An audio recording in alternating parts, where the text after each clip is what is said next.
Good morning. I'd like to begin by acknowledging that we are on the traditional territory of the signatories to Treaty 7 and acknowledge the Métis people of Alberta who share a deep connection and history with this land. Alberta families are experiencing a cost of living crisis like never before.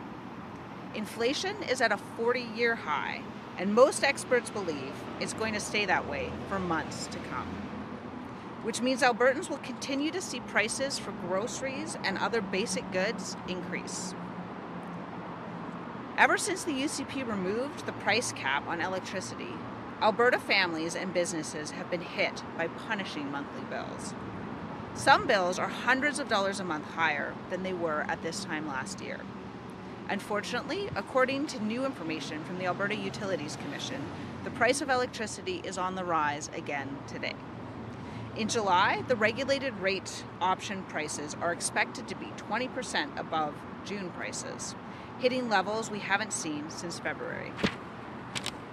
The NDP price cap ensured that consumers on the RRO would pay no more than 6.8 cents per kilowatt hour for electricity. The UCP scrapped that in their first year in office. Today, prices are over 14 cents per kilowatt hour. That's more than double what they were when the UCP claimed that the cap was, quote, no longer needed. In February, Albertans' electricity prices hit an all-time high at 16 cents. Back then, Travis Taves said he couldn't afford his own electricity bill.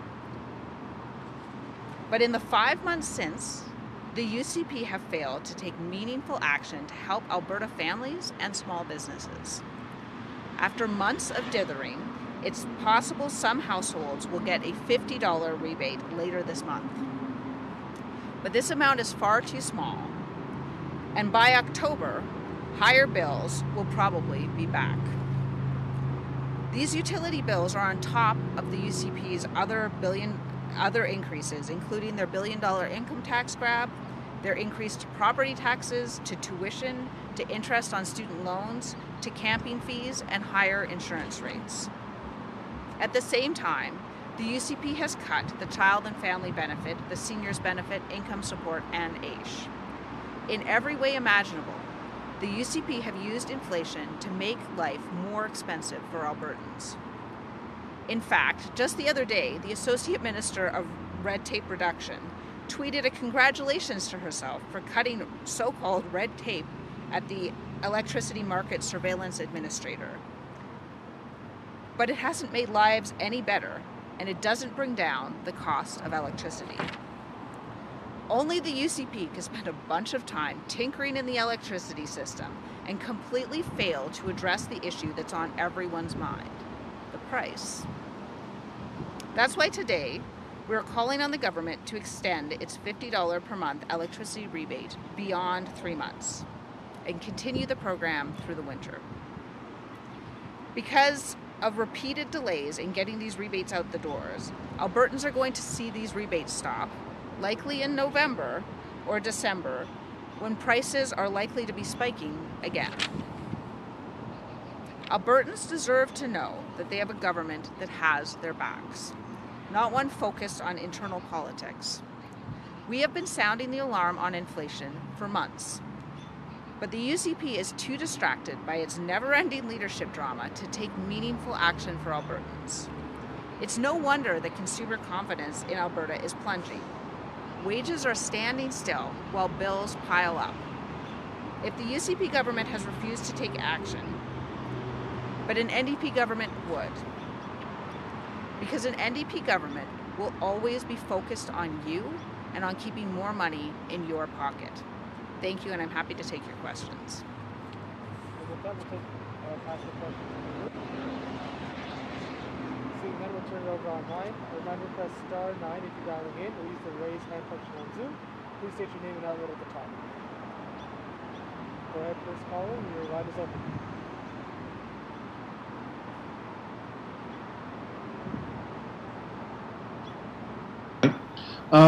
Ms. Ganley, today UCP leadership candidate Réjean Sani said that if she was premier, she would hand out inflation-busting checks worth up to $90 a household with $25 more per child on top of that.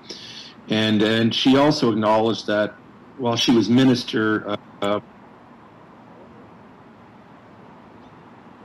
Oh, sorry, I think we lost... Recording in progress. And other low-income benefits.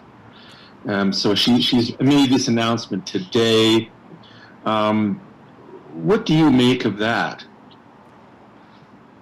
I mean, I'm certainly glad to see that someone in the UCP leadership race is interested in addressing the cost to Albertans. But I think words are just words without action, and this is a government that has been extremely long on words and extremely short on action. They promised natural gas rebates. They didn't come for months later. They promised electricity rebates. They turned out to be tiny and took months and months to get out the door. So, you know, we're talking about a minister who has a history, a minister who was in charge of the de-indexing of those very benefits. And so it's certainly nice to hear that some amongst the UCP may be changing their tune. But again, it needs to be backed up by action. Just words are insufficient. And what I can promise you is that an NDP government would stay focused on people, would stay focused on Albertans, and would act quickly to address the challenges that they're facing. That's okay.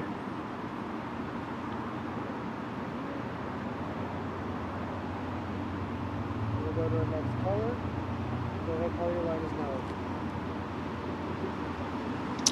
Hi, I'm from Radio Canada. My name is William Hamlin. I was wondering, a recent report of the School of Public Policy just came out about the fact that the cumulative impact of the policy choice to continue to de-indexation could in 2023 rise to more than $500 for some Albertan family were touched by this. What would you have to say about this, those numbers and those facts?